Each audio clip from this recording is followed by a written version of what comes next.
In plain view, over and over. Speed up to it's far from over. In plain view, over and over. Join me to get me that over.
Hey everyone, it's great to be back at GDC. Back in 2020, as the pandemic was ramping up, we were the last major company to drop out of GDC. We were the first to go all remote, and then we headed into the pandemic. It was a completely crazy time with thousands of people working from around their homes, but the company thrived. And so I'd like to go through some of the things that we've done since the last GDC. First of all, we launched Project Liberty, Epic's challenge to the App Store monopolies. We're in front of the Ninth Circuit Court. Europe has passed some major new legislation, and the fight goes on for the freedom of all developers. Mediatonic joined Epic, launched Fall Guys for free, and brought in 60 million new players. Bandcamp, the indie music site, joined Epic. Bandcamp helps indie musicians reach fans online today, and we're going to build metaverse opportunities for all musicians in the future. Fortnite thrived during this time. We launched 2 major chapters, lots of seasons, and brought the Fortnite audience up to 500 million player accounts. Travis Scott launched the Astronomical concert into Fortnite. Ariana Grande launched the Rift Tour. And so overall, Fortnite had a really great time with tons and tons of players enjoying and the world constantly evolving. But we also learned some hard lessons. Epic entered into a massive settlement with the FTC. And it really brought home to us and to the whole industry that kids and technology are a pressing topic for all developers to take seriously, and that the expectations of regulators here in the United States and around the world are much higher than ever before. And so we've done a lot over the past few years to improve things. We've added huge sets of new parental controls into Fortnite and the Epic Games Store, and new child safety features like cabined accounts. And being Epic, when we solve a problem for ourselves, we like to bring it to all other developers so they can benefit from the work. And to that end, Super Awesome joined Epic. Super Awesome makes verifiable parental consent tools that are available to all developers for free, so it becomes much easier to comply with all of the regulatory laws around children's access to games worldwide.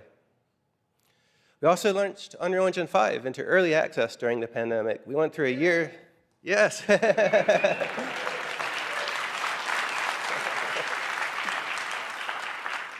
Went through a year of early access, followed by release. We updated Fortnite to Unreal Engine 5, and then we spent a whole year visually upgrading Fortnite to the latest capabilities of Unreal Engine 5, which we launched late last year, and we'll be showing later in this show.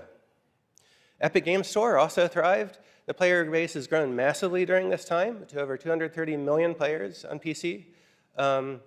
We've paid out more than $1 billion to all developers. And we've also just very recently launched self-publishing, so it's easier than ever before to launch your game to all customers in the PC market with really straightforward tools and earn 88% of all revenue. But that's a summary of the past, and this Day of Unreal is about the future. So I'd like to invite Nick Penwarden to come up and talk about Unreal Engine 5.2. Thanks. All right. Thank you, Tim. Thanks, Tim. And hi, everyone.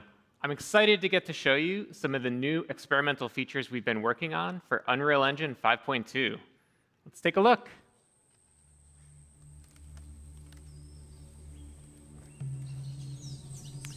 All right, so last year, we added several new features to the engine to support foliage rendering, and the Fortnite team used those features to ship Battle Royale Chapter 4. At the same time, Jacob over there and the team at Quixel we're experimenting with what's possible for photoreal foliage environments, as well as testing out the latest functionality that we've been building for Unreal Engine. So, Jacob's here with us today in the Unreal Editor. Let's explore the environment. And what better way to do that than off-roading? And what better way to off-road than in a Rivian R1T? Now, Rivian uses Unreal to power their instrument cluster, including 3D visualization of their vehicles. So we worked with them to bring the R1T to life in this experience. Let's head on out, Jacob. Sure thing, on my way. All right. So we're building tools for interactive and dynamic worlds. So here we have chaos physics simulating rocks that tumble as we drive over them, leaves bend out of the way, and we also added some real-time fluid simulation.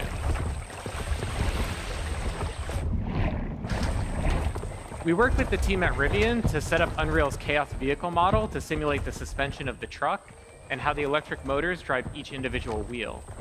Chaos also simulates how the tires compress and deform, and Meta Sounds enabled the team to precisely resynthesize the sounds of the electric motors and mix them with the ambisonics of the jungle.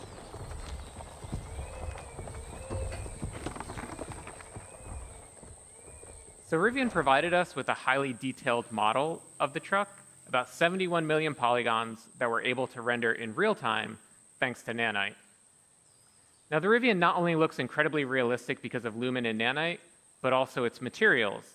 And today, we're introducing Substrate, our new material framework.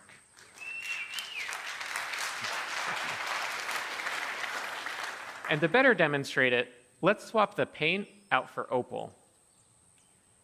Now, of course, you can't order a Rivian with Opal body panels, but Opal was the internal code name for this project, and also a really great demonstration of Substrate's capabilities. The base layer models the iridescence, refraction, and reflections that occur inside of an opal.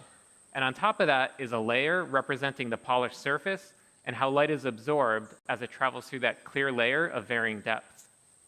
And now we can add back on the dust and dirt layers.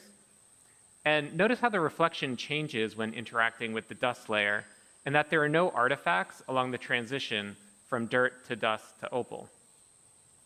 So Substrate is more expressive, enabling artists to create materials like this with different shading models and compose and layer those materials as they see fit. All right, let's head on out, Jacob. On my way. All right. In terms of performance, Substrate materials that are similar to the current Unreal Engine shading model cost about the same. But now, artists have the freedom to author more complex materials for extremely detailed use cases, like in cinematics and in film. So we're going to drive under this fallen tree here, and everything that you've seen up to this point was painstakingly hand-built by the environment team at Quixel. Everything since that fallen tree has been built using our brand new experimental suite of procedural content generation tools, entirely in engine that are flexible, deterministic, and artist-driven.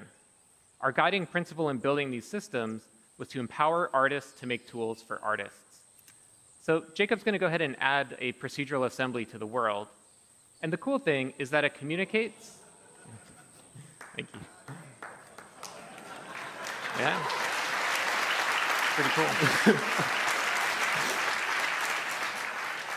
And the cool thing is that it communicates with other nearby procedural elements in the scene, like the creek bed.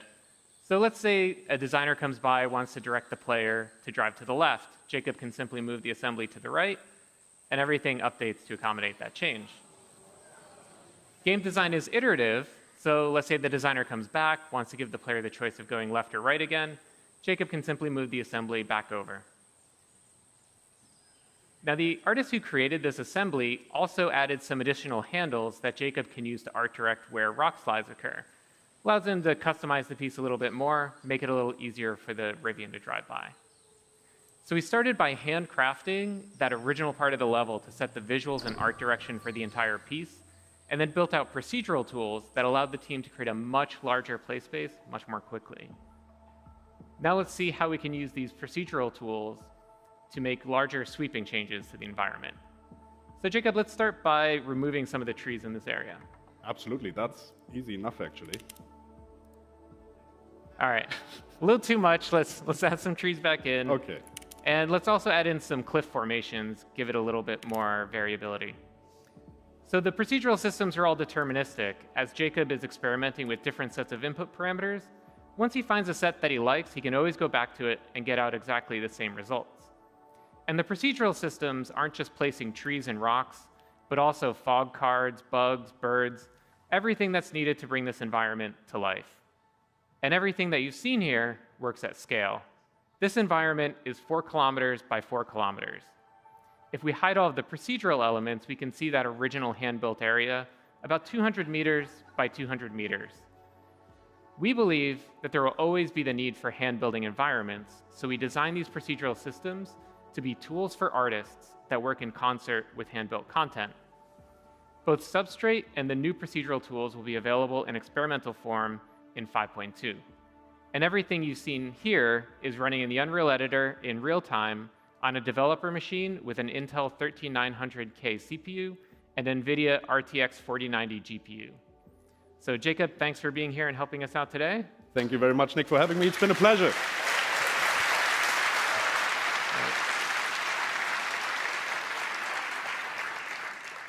All right, so come visit us at the Unreal Engine booth on the expo floor. You can check out this demo for yourself. And this afternoon, here in the YBCA, we'll have a tech talk diving into the details behind this demo. In addition, the Preview 1 build of Unreal Engine 5.2 is available now. So you can test out all of the experimental new features we showed today, as well as numerous other improvements. Head over to the Epic Games Store to download the binary build and also get the full source code from the Unreal Engine repository on GitHub.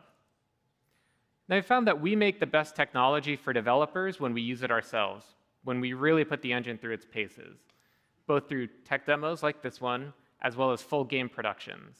So to talk about how the Fortnite team used the latest Unreal Engine 5 capabilities to ship Battle Royale Chapter 4, please help me welcome John Loff.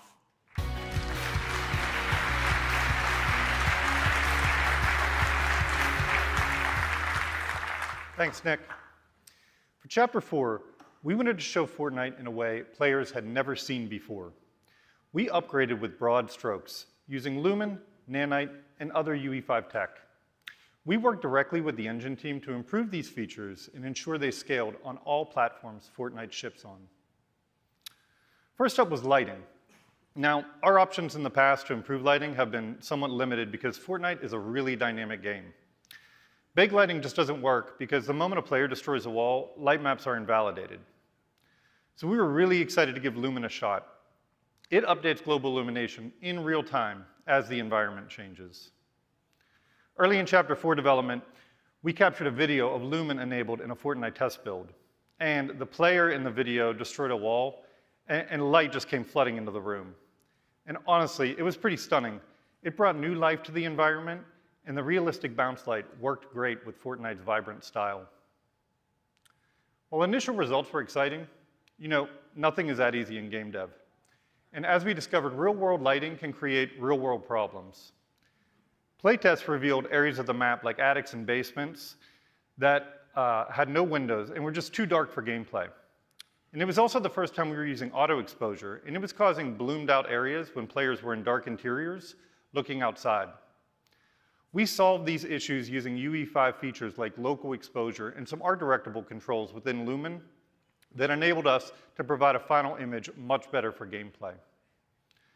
While the art team refined content, the engine team provided some new scalability options so that we could run Lumen on next-gen consoles at 60 frames per second. In addition to lighting, Nanite opened the door for us to add an incredible amount of detail to the Fortnite island. It was introduced in UE5 as a virtualized geometry system that supports extreme mesh complexity. So we spent some time experimenting, looking for a good balance between stylized art direction and detail, so we could increase visual quality, but still maintain Fortnite's iconic style. Now that artists weren't limited by triangle counts, we scaled our content pipelines to support Nanite on high-end hardware. Tech artists modeled new vegetation assets, and the art team created some high-detailed props and some amazing hero assets. But this still left us with a large building library that needed a visual upgrade. We resolved this using an offline process that took displacement maps from our materials and created high-resolution Nanite meshes. It was really cool to see these classic Fortnite materials like brick, stone, and wood get a high-resolution facelift and pop off their surfaces. Now, past Nanite demos have relied on static hard surface environments, but Fortnite's an animated world. Trees blow in the wind, and buildings wobble when hit. So we worked with the Nanite team, and they extended the material pipeline to include masked and animated materials on Nanite geometry. The island in Fortnite is constantly evolving, with major changes each season and complete reboots when chapters launch. So it's essential that we evolve our workflows too. During Chapter 4 development, we started utilizing 2 new UE5 features that changed how we build levels: World Partition and 1 file per actor. World Partition automates the level streaming, and it allowed us to work in one large level. We use level instance actors to group content logically, like a building and all of its props. 1 file per actor ensured our large dev team could work in this space without source control conflicts. Now, these features hadn't yet been put to their paces by a large dev team, so there were some early bumps in the road. but our LDs were in daily communication with the engine team, and we saw consistent improvements. Not long into production, we were developing Fortnite in a much more collaborative environment. Our goal for Chapter 4 was to deliver an awesome experience to our players. But we also hope by using and improving the engine's newest features, we've improved your experience as well. Now, with a look at the amazing work developers are already doing in UE5, please welcome Dana Cowley.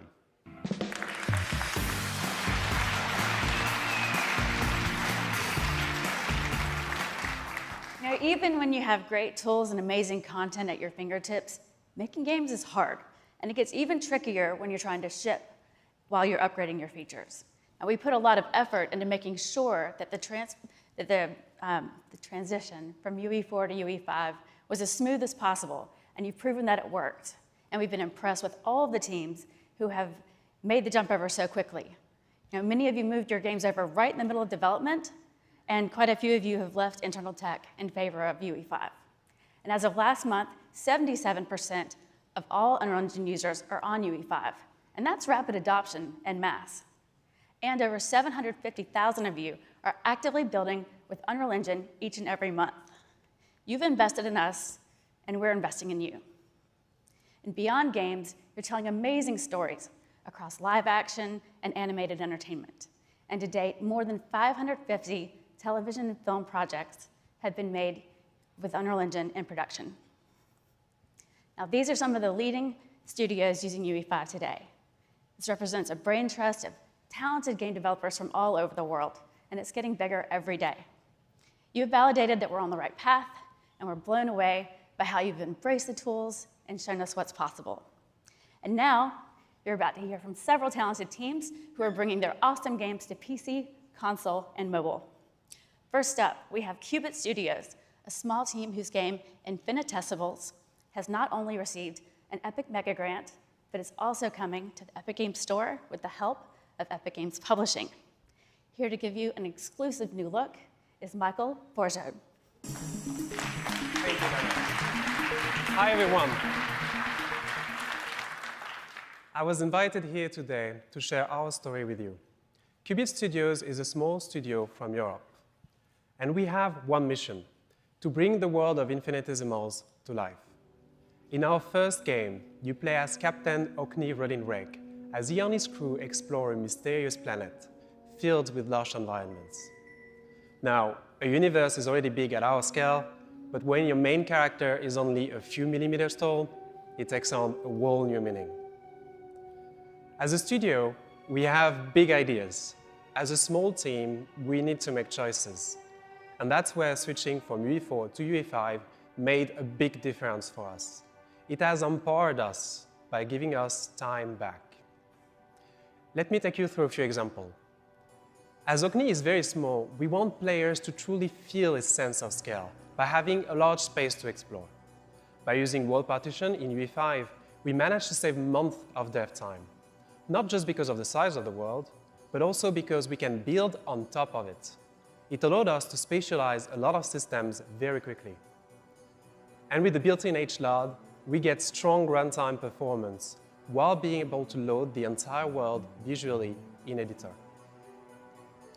A large world is great, but it doesn't do us any good if it's empty.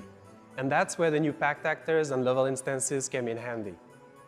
A level designer can use prefabs to quickly prototype ideas, while artists can refine those prefabs in Editor by assembling assets together.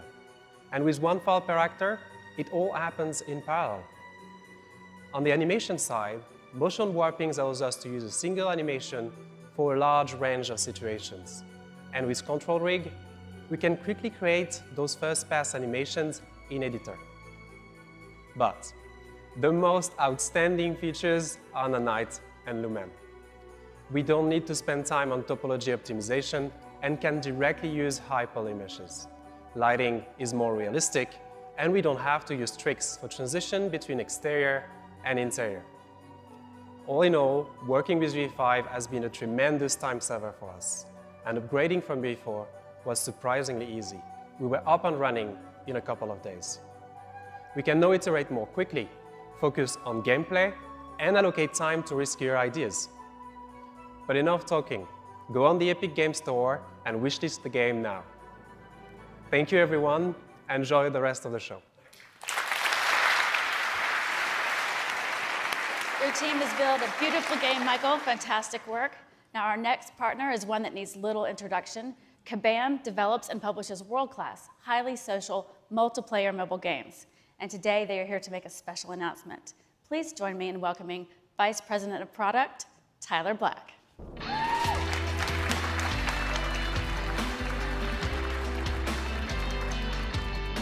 Thank you, Dana, for that kind introduction. Hi, everyone. At Kabam, we've worked with the world's biggest brands and created our own stories to bring some of the most successful mobile games to players. Today, we're proud to announce a new project, one that ushers in a whole new era for Kabam. King Arthur, Legends Rise.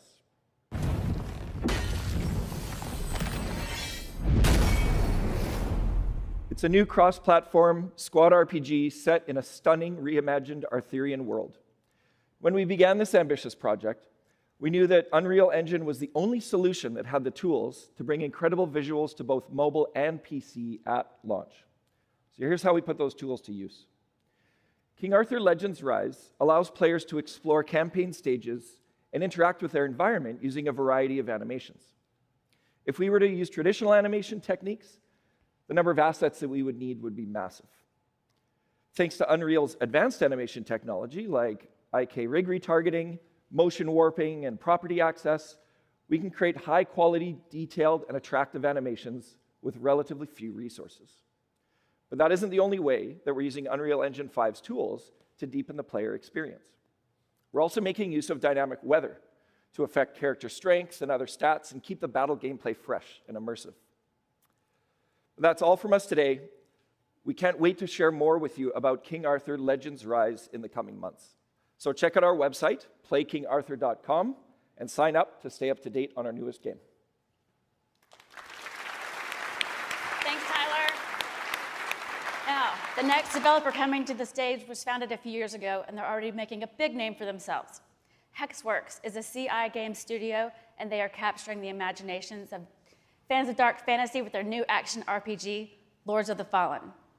Creative director Cesar Vitosu is here to give you an exclusive look at how they're using UE5 to build one of this year's most highly anticipated games. Thank you, Dana. Thank you, Dana, for the introduction and handling my name so graciously. Hello, everyone. I am very excited to be here and represent Hexworks, our incredibly talented multinational team behind Lords of the Fallen, our upcoming dark fantasy action RPG. And today we'll be sharing how Unreal Engine 5 has helped bring our highly ambitious and decidedly grim vision to life. Please enjoy. Welcome to the Lords of the Fallen Technical Showcase. Here at Hexworks, our goal has always been to create the most immersive game experience possible. Today, we're journeying to Skyrest Bridge, one of the game's early locations, to demonstrate just some of the impressive ways Unreal Engine 5's state-of-the-art technologies have helped us deliver on this ambitious vision for our upcoming action RPG. We want players to feel fully immersed in our world by playing as their own unique virtual persona. To achieve this, we have used a combination of technologies, including 3D scans of real people and UE5's own character customization tech. Players can create unique faces and bodies by dynamically morphing between a huge range of shapes before finessing the finer details. Our extensive selection of armor sets seamlessly adapt to whatever shape the player chooses. It's really important to us that we represent as wide a proportion of our audience as possible. Being able to customize your hero in Lords of the Fallen is only the beginning. Each and every one of our characters is incredibly detailed, using high-resolution textures. Get up close to any surface in the game, like this tunic for example, and detail texturing provides incredible levels of micro-detail. How these objects move and behave is also crucial for player immersion. UE5's Chaos Physics engine facilitates advanced simulations for clothes, chains, hair, belts, and a whole lot more. This helps to substantially enhance the secondary motion in all our characters, making their movements look much more lifelike. The lighting in Lords of the Fallen takes full advantage of Unreal's brand new Lumen GI. We've been able to light our complex environments in real time, meaning we can immediately see the effect of a light bounce, for example, without waiting for the traditional slow baking processes. Watch how the lighting reacts as we move our light source around this environment. Global illumination like this can be quite demanding on processing, so we also make use of emissive shapes to add additional details to the lighting of any space. We can then fine-tune these light bounces on our nanite meshes, providing our world with impressive levels of detail and minimal impact on performance. Perhaps the most important element of Lords of the Fallen is the ability to travel between two worlds: the realm of the living, Axiom, and the realm of the dead, Umbral. We've created our own custom toolset within UE5 that allows us to intricately craft these two environments side by side and seamlessly swap between them.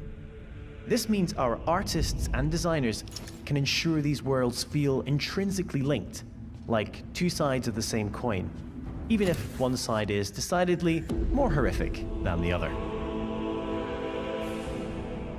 On behalf of Hexworks, thanks for watching today's brief tech presentation. The twin realms of Umbral and Axiom await fearless adventurers later this year when Lords of the Fallen launches on PC and current-gen consoles.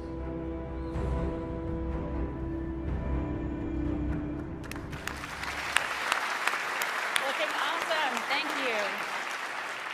This next team is known for making some of the world's most popular MMORPGs. And recently, they've been pushing the boundaries of cinematic storytelling, and the results speak for themselves. Here with more is NCSoft's Chief Strategy Officer, Dr. Song-Yi Yoon.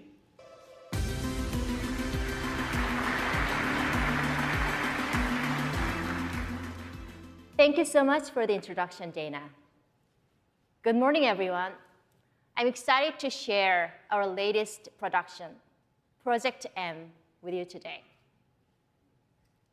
As you may know, NCSoft is recognized as one of the best MMORPG developers thanks to our blockbuster franchises like Lineage and Guild Wars. However, we're not content with this achievement. We're always pushing for boundaries and exploring new technologies. So let me introduce Project M to you. It is our latest innovation, harnessing the power of cutting-edge AI and graphics technology to an unprecedented level. With the help of Unreal Engine, we have achieved our vision for Project M with seamlessly integrating our foundational AI technology, resulting in breathtaking detail. So to give you a sneak peek, we have prepared a video featuring our CEO and Chief Creative Officer, TJ, who will personally guide you through our newest creation as a digital version of himself. Thank you so much for your attention, and I hope you enjoy Project M.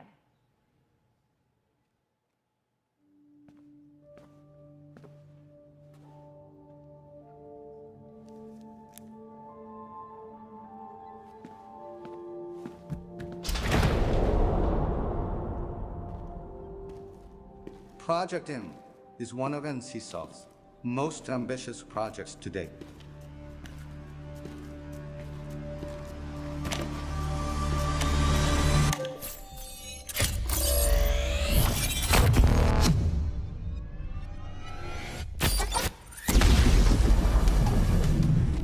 What would it mean to you if the world was comprised of informational particles instead of physical particles? Oh, I got a little ahead of myself. I am TJ Kemp from NCSoft. Welcome to Project M.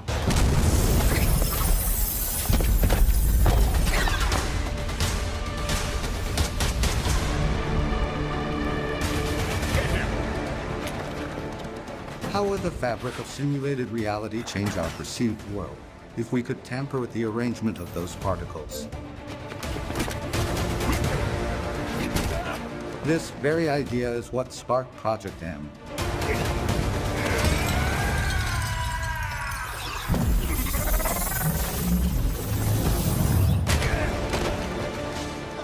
The informational particles that shape Project M's world can transform reality based on your choices. And each choice you make will change your experience.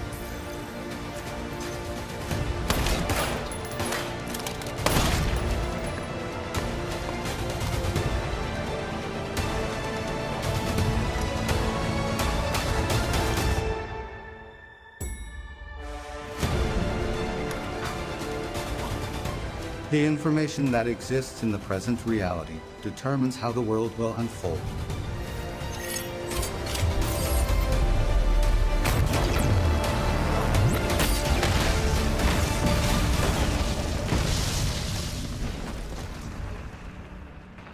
Value every encounter and every moment. These will be essential in the world of Project M. This is where our journey ends for now. I look forward to seeing you all again soon.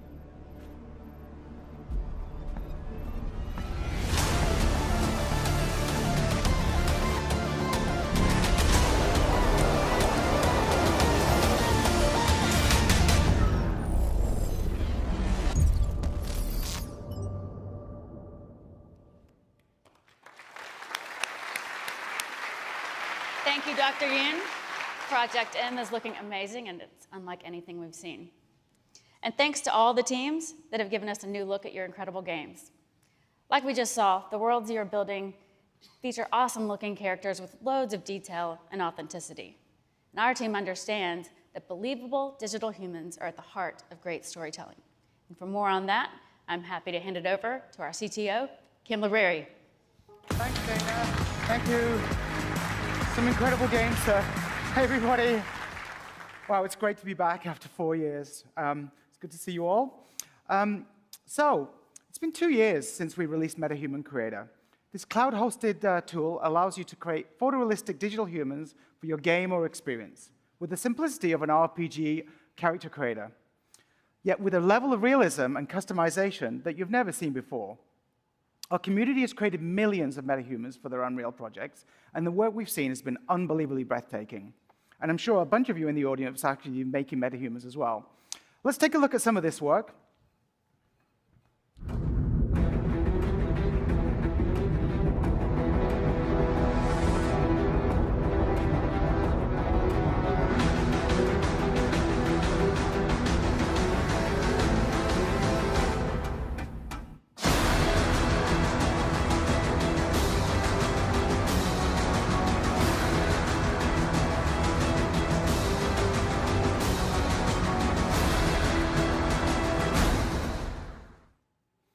Amazing. You know, there isn't a day that, thank you. So there isn't a day that goes by that we don't see some post on LinkedIn or Facebook or wherever showing us amazing usage of metahumans. And I think it's been a really big game changer for anybody trying to tell a story in their game or their experience. But today we want to take things to the next level. So I'm going to actually introduce two of my most favorite friends to the stage. Our head of digital human technology, Vladimir Masilovich, and the actress, best known as Senua from Ninja Theory's fantastic Hellblade series, Melina Jurgens. How are you both doing? We're good, thank you. It's been a while since we were last on this stage. In fact, I think it was 7 years ago that we went through this ordeal. That's a long time ago. A little bit of PTSD triggering there. But it was the first time we all came together, Ninja Theory, Epic, Cubic Motion, Three-Lateral, to do something that we thought would wow audiences here and sort of set a template for the future of using characters in games.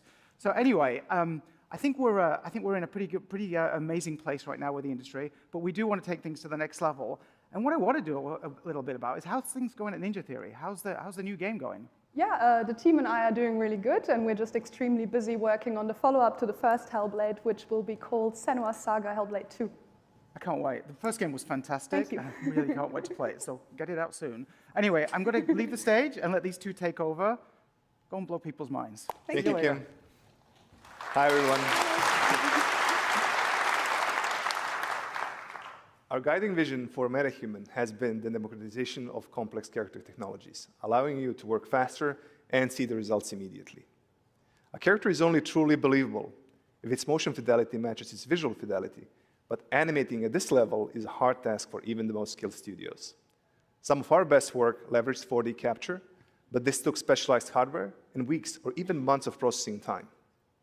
While MetaHuman Creator gave you the ability to generate high-quality characters, animating them still wasn't as easy. This is why I'm very excited to announce a new capability to the MetaHuman product, MetaHuman Animator. MetaHuman Animator contains the essence of our 4D pipeline, but optimized to run on a single machine. It is able to use iPhone, as well as stereo professional systems, and today, we're going to demonstrate how it works. For this, we're going to need Mel, our technician John Cook, and just a phone. Mel, can you take your position, please? Sure. Yeah. Let me know when you're ready.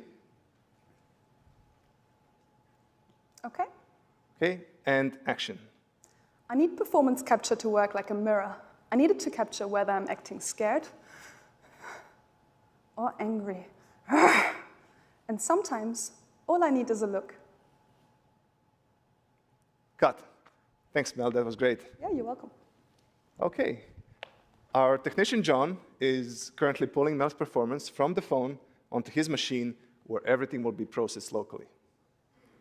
We have updated our Live Link Face mobile app to capture all data at the best resolution possible with the device. MetaHuman Animator uses video and depth data to convert this data into high-fidelity performance animation, and it can even use audio to produce convincing tongue animation. John is currently scrubbing through the take to pick the section that he wants to process. John, are we all good with the data? Awesome. So from now on, it's just a single button click to kick off the processing, which for a performance of this length will take less than a minute to convert into animation. So Mel, while that is processing, let me show you something else. Yeah. Oh, is that me? Yeah, this is what we refer to as your MetaHuman DNA. Cool. And this is generated by the capture we made earlier, right? Yeah, that's right. So from only 3 frames of video and depth data, we can generate a rig that predicts all of your facial expressions in just a couple of minutes. Wow. And do you only need to do this once for each actor? Yes, that's right. It calibrates the solver to your face so that we can produce the performance in a way that faithfully reproduces your original performance. That sounds cool. Yeah. So let's check back on the processing, which today is on the latest CPU and GPU hardware from AMD. MetaHuman Animator uses a custom epic facial solver and landmark detector. We can interactively look at the animation while it's being solved and compare it to your original performance. So it looks like it's almost finished. After this, it's going to do one more pass to make the curves more stable, which is really quick. And from here on, we just need to export the animation. This takes only a few seconds. And then John needs to drop it in the level and add the audio so that we can see the result. So Mel's MetaHuman should now be ready in the level. Mel, you excited to see the results? Yeah, can't wait to see it. I need performance capture to work like a mirror. I need it to capture whether I'm acting scared or angry. And sometimes, all I need is a look.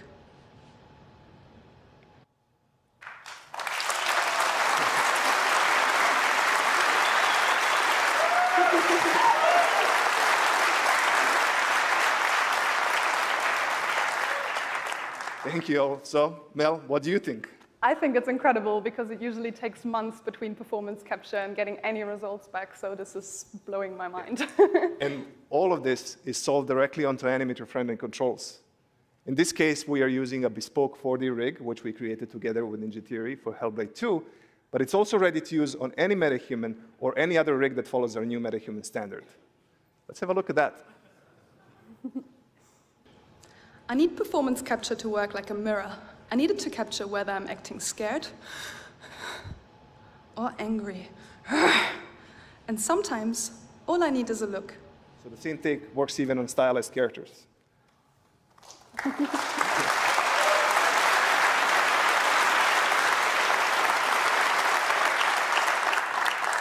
Thank you all. These technologies are completely redefining our creative process, as they will redefine yours when we release MetaHuman Animator to everyone in just a couple of months. We've got one more thing we'd like to show you. We haven't forgotten about the needs for full performance capture shoots. What you're about to see is animation that has not been polished or edited in any way, and it took MetaHuman Animator just minutes to process start to finish. Yeah, so here's one of my favorite lines from Ninja Theory's upcoming game, Senua's Saga Hellblade 2, and I really hope you enjoy it and the rest of the show. Thank you very much. Thank you.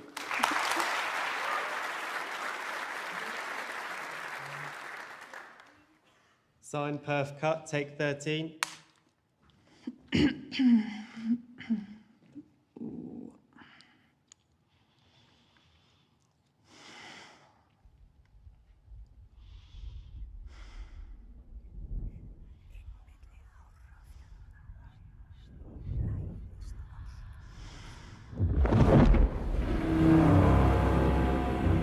I see through your darkness now. I see through your lies. I will show them how to see as I do. I will not appease your gods. I will destroy them.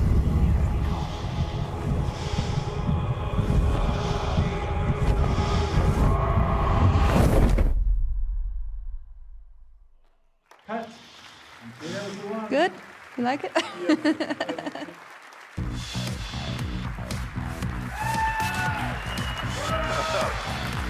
Man, was that cool. All right, let's talk about the future of our creator marketplaces. We all know one of the biggest challenges in game development is the time and cost associated with making great art and visually stunning environments. Now, we've seen that by giving you access to high-quality, game-ready assets like Quixel Megascans, world building can be faster, more efficient, and more economical. The resulting explosion of creativity that we've seen from our Unreal Engine developer community has been awesome. In fact, it's inspired us to double down on a mission that started several years ago. Since the launch of Unreal Engine Marketplace in 2014, we've been working to aggregate and organize all the world's best digital assets for you to use in your work. In 2018, we joined forces with Quixel, whose Megascans have now been downloaded over 40 million times. In 2021, ArtStation became part of the Epic family, and we welcomed a community of the world's best digital artists who've since uploaded nearly 12 million projects to the site.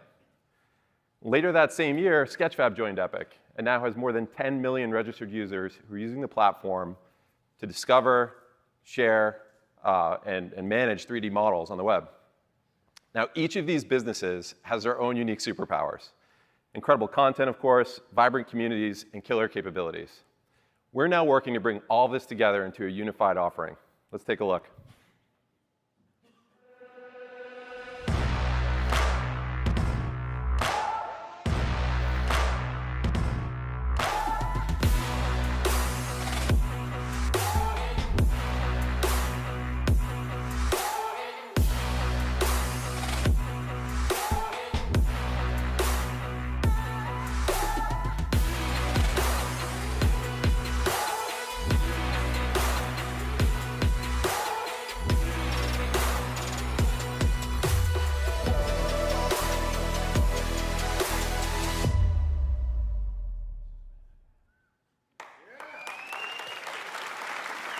Later this year, we'll be merging our content offerings into a new unified creator marketplace called Fab.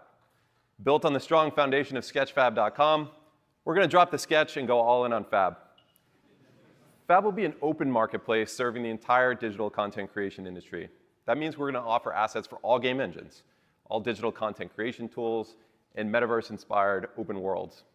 So whether you're a studio making a blockbuster game or a movie, or you're a player building your first island in Fortnite, our goal is to bring you everything you need to build your world in one place. We'll have 3D models, materials, sound, plugins, animations, visual effects, and more. Fab will be the new home of Quixel Megascans, MetaHumans, and other incredible epic content designed to push the limits of what's possible. We'll also bring you the high-quality assets and environment packs from leading art studios, AAA game developers, media companies, and even musicians who are taking fan engagement to the next level. But our primary focus is on bringing you the best stuff out there from millions of independent artists who will benefit from the lowest fees in the industry, pocketing 88% of revenue from their sales so they can build real businesses and invest in making more great assets for you to use. That's right. Now, with millions of assets, we have to make it super simple for you to find what you're looking for and get inspired along the way. We'll leverage automated tagging to consistently and accurately describe content, and we'll give you the ability to inspect 3D models before you download, making it easy to understand the game readiness of an asset so there are no surprises. Building on the success of Quixel Bridge, the Fab plugin will enable you to search, discover, drag, and drop content right into your scene without leaving the game editor. We want to improve your workflows by connecting Fab to all industry-leading digital content creation tools. For example, our partnership with Adobe will make it easy for you to export and publish models from Adobe Substance Painter directly to Fab. Finally, leveraging Sketchfab's digital asset management capabilities, Fab will be the place where you go to store, manage, and share assets either privately with teammates for collaboration or publicly on the web to showcase your work. And with collaboration tools like this, we want to help small teams do big things. Now, it's no longer just major studios who are driving our industry forward. World building has become accessible to everyone. And we're seeing this today with tens of millions of new creators building awesome experiences in Fortnite, Roblox, Minecraft, and other open worlds. This is increasing the demand for ready-to-use content, and it's creating an exciting new opportunity for asset creators to reach massive new audiences. We believe an open and fair marketplace where artists and developers can come together to buy and sell assets is essential to the creation of the emerging metaverse. Now, we're going to keep you posted over the course of the next several months as this rolls out, and we're looking forward to partnering with you all to make this an industry-wide success. And now, please welcome Sax Pearson.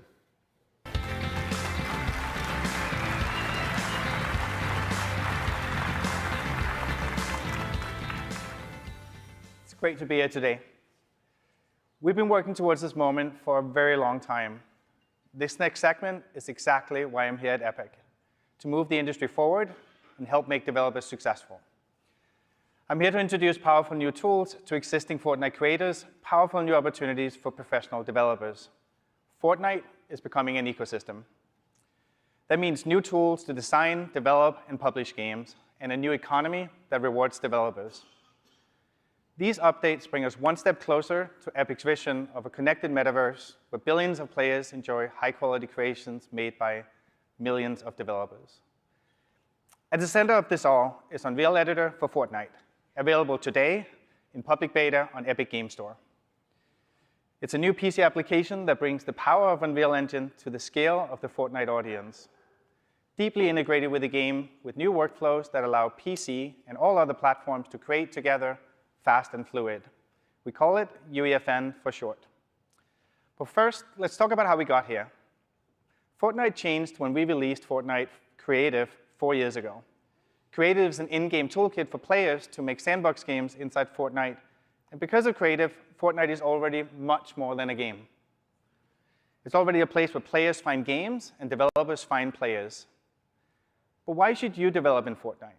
Well, our players are highly social, content hungry, with over 500 million player accounts, massive PC presence, and the largest console player base. It's the best, most vibrant place for developers to find an audience quickly and publish new games. Islands built using creative tools already account for roughly 40% of playtime in Fortnite. That's billions of hours a year, and we expect that number to keep growing with UEFN. So this is a sample of games in Fortnite today. What we have noticed is that players are more engaged, they have more fun when they play Epic's own games like Battle Royale and community games made by creators like you. Like, the combination is what makes Fortnite special and what is going to help us all grow. As we've shown in Unreal Engine, Epic's mission is to deliver an awesome suite of tools for developers. Unreal Editor for Fortnite is for experienced game developers, like many of you in this room, but it's also for the growing community of Fortnite Island creators that are ready for Unreal Engine's proven PC editor workflow. As you're going to see in the demo coming up, UEFN and the existing creative toolkit is already a great combo for developer and Fortnite creator teams to make incredible experiences. Of course, our long-term goal is to make the entire feature set of Unreal Engine, or bring the entire feature set of Unreal Engine to UEFN, but also over time to expose many of the other services that Epic offers. Bill just announced Fab. Fab is launching today also inside UEFN in an alpha version. And products like MetaHuman will be coming to UEFN in the future to support your creative vision. For the next stage of Fortnite, and ultimately the open metaverse, we also need brand new tools that solve really hard problems.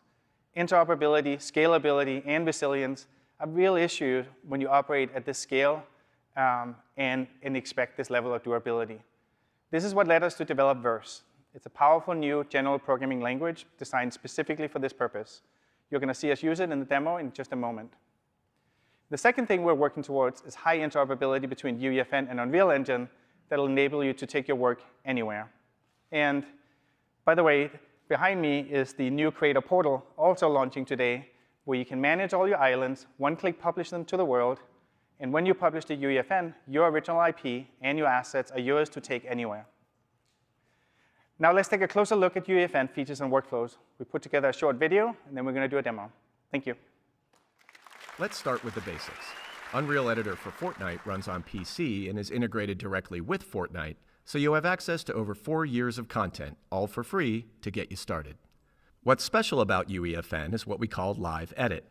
Live Edit allows anyone on your team to join a UEFN session from any platform that runs Fortnite. That means someone can join from a console using the normal Fortnite client, and they're able to work alongside and collaborate with PC users.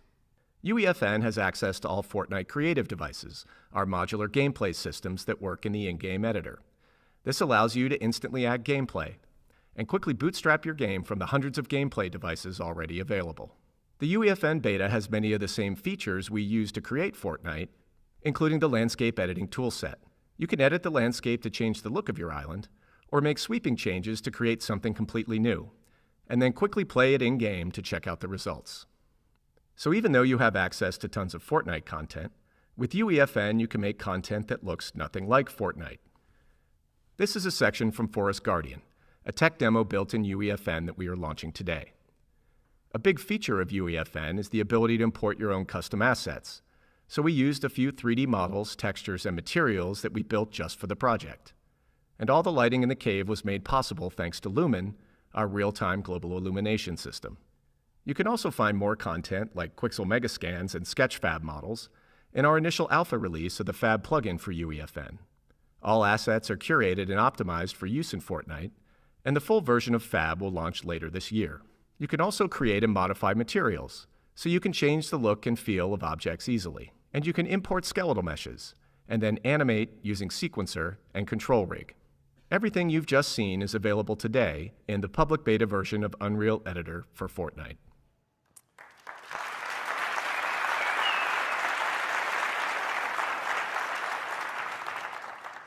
So it's a short video of just like the most condensed way we could show some of the the more important workflows.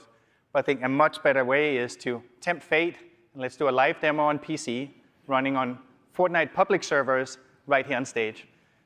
Welcome Michael and Ray to the stage. Take it away.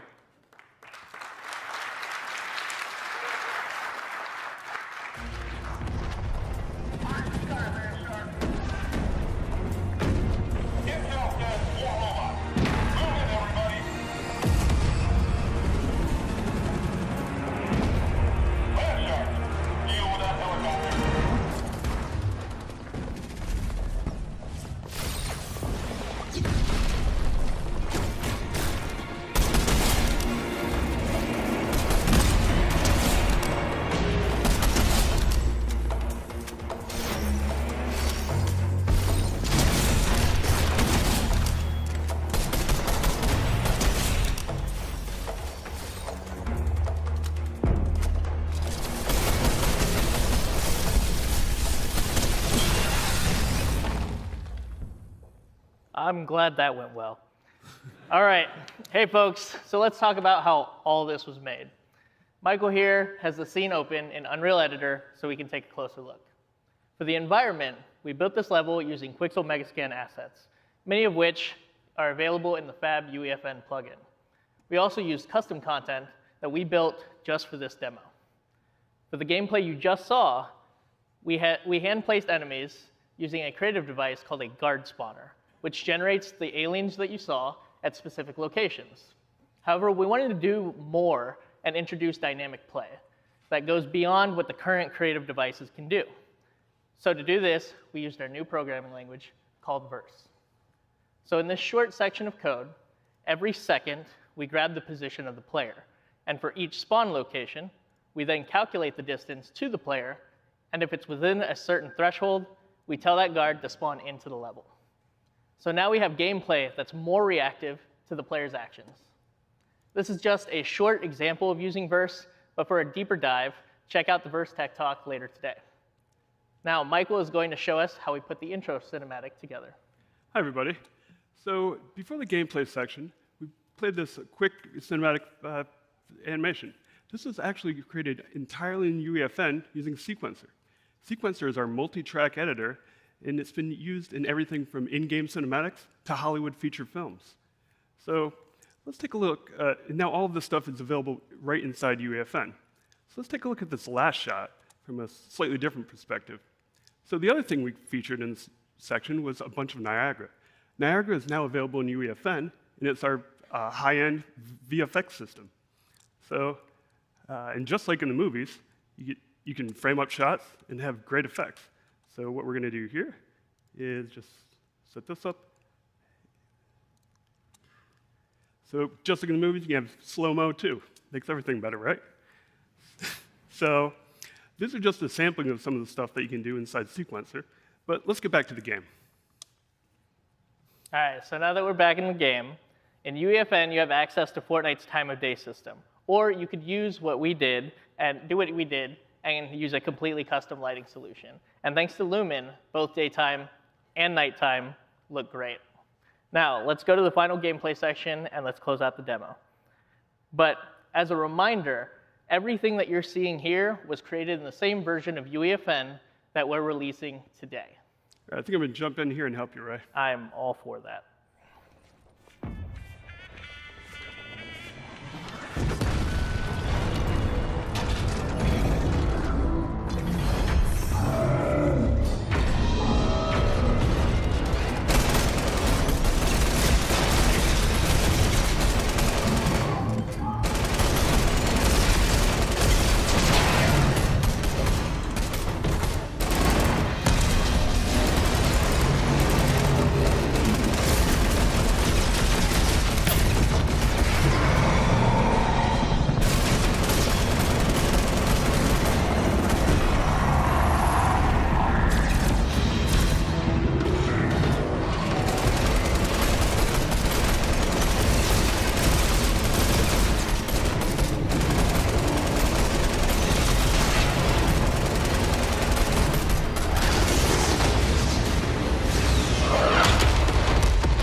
Thanks, Mike.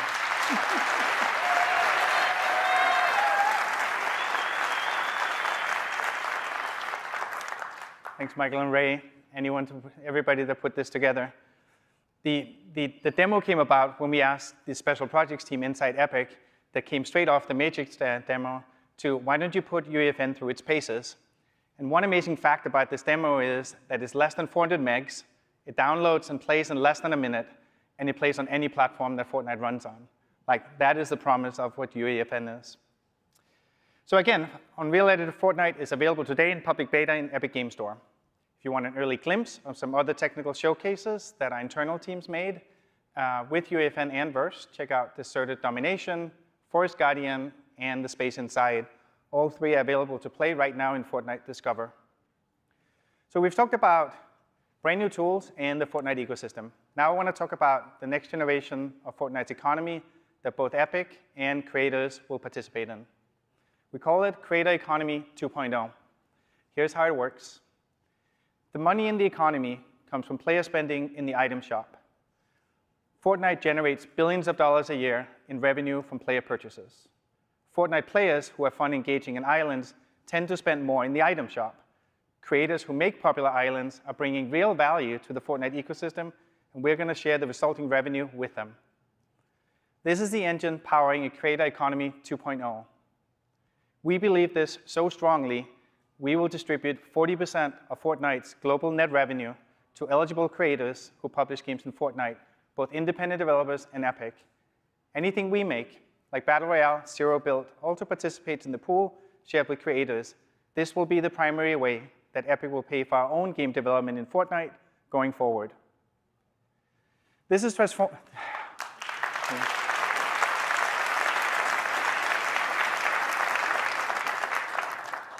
I'm glad you feel it's a big deal, and I feel it's a big deal too. So, this is transformative and a big gut check for us too. We imagine thousands of third-party development teams building businesses and thriving with this model. Payments from the pool are based on performance of your island. We take into account data like island popularity, engagement, retention, attracting new players.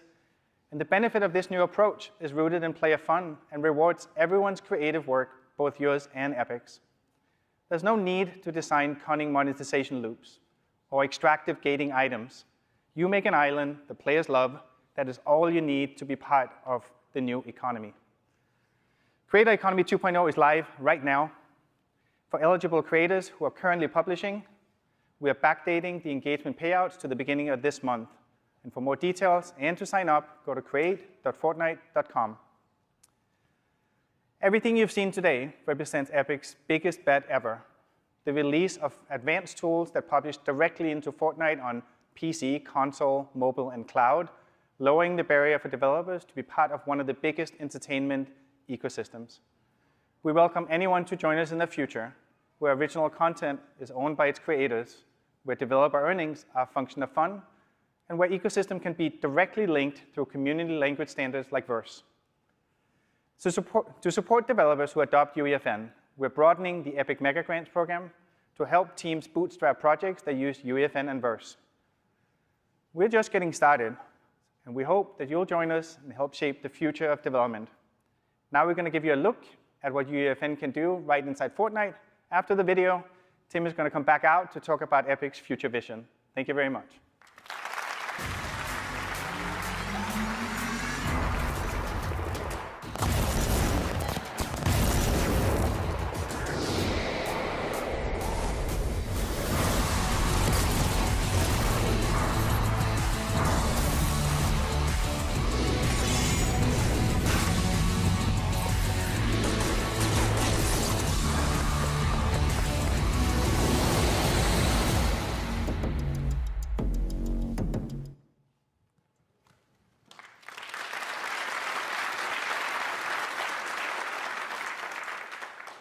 Thanks. We think this is going to be a really powerful combination, putting together Fortnite's 70 million monthly active users with the power of the Unreal Editor and a new creator economy to share the revenue with creators who create engaging experiences.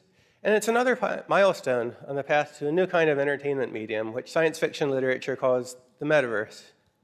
Because there's a crazy amount of hype around this whole topic, I'd like to step back and take a long-term look at what we see here. And at the core of it is some very real growth, starting with Fortnite's 70 million monthly active users, Roblox's 250 million monthly active users, Minecraft's 100 million, and PUBG Mobile and Apex Legends, and numerous other metaverse-inspired games, is leading to an identifiable audience today of over 600 million active users in these virtual worlds. And it's on a growth trajectory that will put it at billions of users by the end of this decade. And so we can set aside the crazy hype cycle around NFTs and VR goggles. You know, these technologies may play a role in the future, but they are not required. This revolution is happening right now. And the core of it is something that every gamer already understands. It's you and your friends getting together online and going around as a group on voice chat, having a fun time, and social entertainment experiences. And some of these experiences are serious games like Battle Royale. Some of them are going to a concert and dancing, or chatting with friends and just having a good time. We see this as the next big change in gaming and in Epic's evolution as a company. We started out back in 1991 making 2D games. We recognized the opportunity with 3D, so we built the first Unreal Engine and the first Unreal Tournament game. We evolved to make console games like Gears of War. Then we evolved to make online games like Paragon and Fortnite. But when Fortnite shipped first in 2017, it was just our game. But over time, we recognized the opportunity to bring it to a much wider audience. So we built Fortnite Creative Mode, and then the Unreal Editor for Fortnite coming out now. But we see the future of this medium primarily not about Epic's work, but about the work of independent creators. And we're building towards this open metaverse from two different directions. First of all, we're taking the Fortnite audience we have and enhancing the development capabilities with the new tools and this creator economy to support everybody's work. But we're also helping developers building standalone products evolve towards building metaverse experiences themselves. The Unreal Engine is a tool for this. The Epic Games Store is a distribution vehicle for it. Epic Online Services has taken Fortnite's and Epic's 700 million player accounts and 5 billion social connections and opened them up for free to all developers so they can plug into voice chat and participate in these social experiences in a very easy-to-use way. And all of these are on-ramps to the future metaverse. We really think that over this decade, today's separate apps and ecosystems are going to join together to form tomorrow's open metaverse. And because the last couple of decades have been about walled gardens, walled gardens, walled gardens, let's back up and talk about how open systems have successfully come about in the past. This has happened really big time back in the early 1980s and 1990s when the open internet was built. Back in those days, there were a bunch of closed networks at different companies and universities that couldn't talk to each other. And so the industry got together and defined open standards to connect these closed networks into one big open network. They connected email systems by putting the @ sign in email addresses so people on one service could communicate with people on other services. And then they began to define open standards like JavaScript and HTML for the open internet so that any user could participate. And the rule at that point was that any company could connect as an equal into the system just by following the open standards. Now let's talk about what this means for the open metaverse of the future. We have the opportunity to take all of these different online ecosystems for gaming, like consoles and publishers, and connect them together into a single place where anybody can talk to anybody else. We have the opportunity to turn today's game engines into tomorrow's metaverse browser engines. If you take a look at Unreal Engine and Unity and Godot, you have some very powerful 3D engines that have an increasingly common set of features and are increasingly adopting industry standards as ways of communicating with each other and with other tools. There's the GLTF content standards, there's Pixar's universal scene description format, and then there are a lot of new standards bodies that have formed to help to standardize the metaverse. There's Kronos Group, there's the Metaverse Standards Forum, there's the Academy Software Foundation and the Open 3D Foundation. And we have the opportunity for all developers to work together to define the future of this thing. And there's also the opportunity to connect the economies of these different ecosystems. What a user would really like is to be able to buy a cool-looking outfit in one place and take it everywhere they go. And as we were designing this new Fortnite creator economy, one of the things we were constantly thinking about is how this could, in the future, be connected into an open metaverse economy. And there's no reason that the core model there, in which revenue from item shops are shared with creators of experience based on engagement, couldn't be turned into an economic model for the open metaverse at large, with economic peering overseen by governance groups to make this work in a safe way for all players. And this gets us to a really key question here, and that is, who is going to build the metaverse in the future? And we believe the answer has to be all of us together. It has to be a combination of indie game developers together with AA and AAA game developers, and Fortnite creators and Minecraft creators and Roblox creators, each bringing their best specialized knowledge to the new world.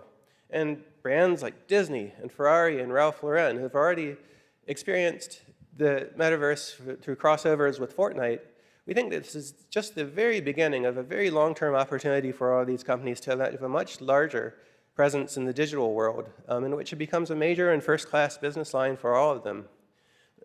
future open metaverse will be about musicians and music labels and film and television studios who are using virtual production today to build world-class photorealistic content, being able to bring it and launch it playably in the metaverse, timed together with their film and television experiences in an endless stream of awesome entertainment content that's open to everybody to participate in.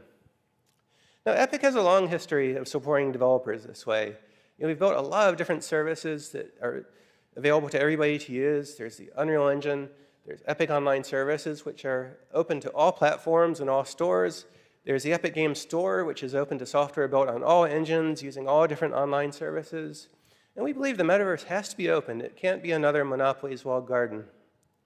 And Epic is all in on this. We went from the pandemic to the tech downturn, the crypto implosion, and now banks are failing.